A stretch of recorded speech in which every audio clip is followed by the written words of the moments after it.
can only imagine the emotions in 1865, being able to taste freedom.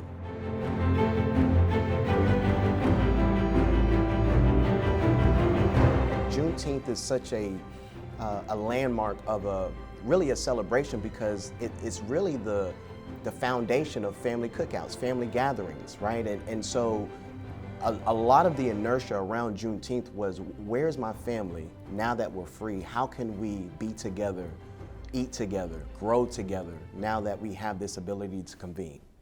Juneteenth has been celebrated for years, but is now a federal holiday. What kind of satisfaction does that bring you? What emotions well up, knowing that our federal government has recognized this as a holiday? Yeah, it's such a mixed bag. Right? Immediately, you look at the ability to leverage the national acknowledgement, right? Now that it's a holiday, and there's more conversations that we can create because of that natural intersection.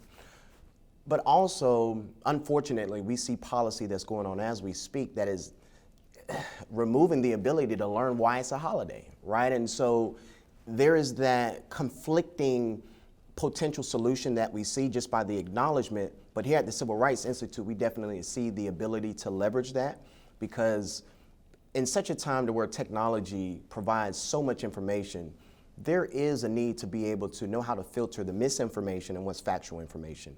And so seeing the role that Birmingham has played in regards of social justice and addressing the systemic issues really at an international level, we see this being a national holiday as a way to intersect the way that the Institute has been able to not only acknowledge the actual historical moments, but also equip those that are interested to addressing some of those systemic issues that oppress those that may not have been able to speak for themselves.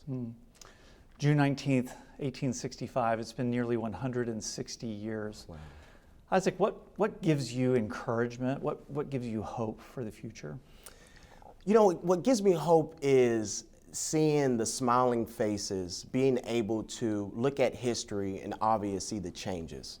What gives me hope is the ability to be able to touch the youth in different ways based off of the evolution of science and technology and the interaction that we can have. What gives me hope is seeing the youth feel and take on the responsibility of not only seeing the issues, but wanting to be a part of the solutions. And so I see that Juneteenth is another way for us to be able to display those that in situations they may have been hopeless, but they were still hopeful. We're sitting talking today in the Birmingham Civil Rights Institute. What a resource, what a gift for our community in our region. How does this place play a role in the hope that you've just defined? That's a great question. Dr. Taylor, it has been a true honor to be the chairman of the board of directors of the Civil Rights Institute. Over the last few years, as you know, due to the injustices around the country that we've all been able to witness, there's been a huge demand of the Birmingham Civil Rights Institute, just as you mentioned, to display the hope, because there's been so much uncertainty, there's been so much injustice that we've all witnessed. Where do we go to ensure that we can be in a safe space, but still have courageous conversations that we can equip them in ways in which they can lead within their community?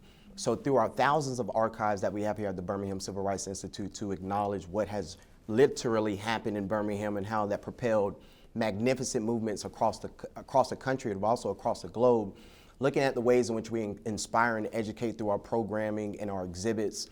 So there's a multitude of ways in which we see the Birmingham Civil Rights Institute playing a role in ensuring that we are educating first, right, and giving them the exposure that is necessary, but also being very pragmatic and principled in our solutions that is, again, rooted in the movement that happened here in 1963.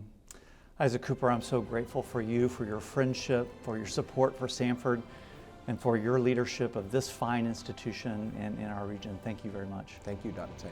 Taylor.